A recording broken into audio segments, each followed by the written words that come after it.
Another thing that you would want to keep an eye on, of course, is the global markets, where the news hasn't been so supportive. And you have seen the crude oil prices actually gain up by 7% in this week till time.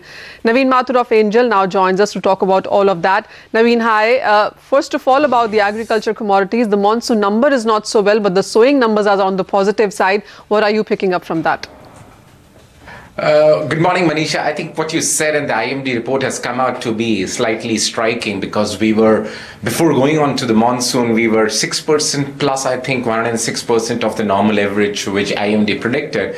And today we are talking about 4% deficit from the long-term average.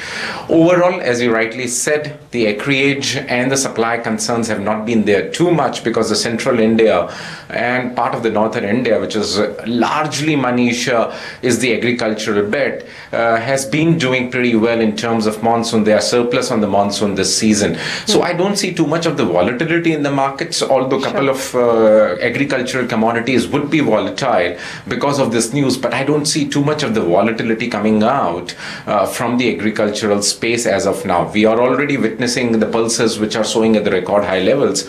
So maybe the monsoon is less, but the supply side is pretty much available for the demand to cater to. So I think overall the markets would remain somehow sideways, but can depend upon particular commodities.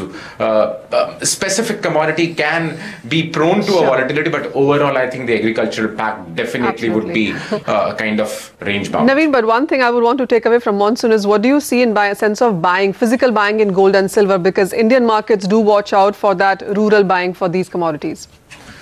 Manisha, approximately 60% or 65% of the total gold consumption happens in the rural India. That's the only saving asset which lot many people in the rural India get into it. I think with the monsoon being little muted, I won't say they're deficient, but a little muted monsoon would impact the disposable incomes and therefore the buying of the gold also. But overall trend also, Manisha, if we see, remains to be bearish. The Federal Reserve rate on the international space also is not looking forward to immediate hike on the interest rate, but definitely this year maybe there would be one of the hikes, maybe November or December FOMC meeting. They are waiting and watching for that. So although the weakness of the dollar index was there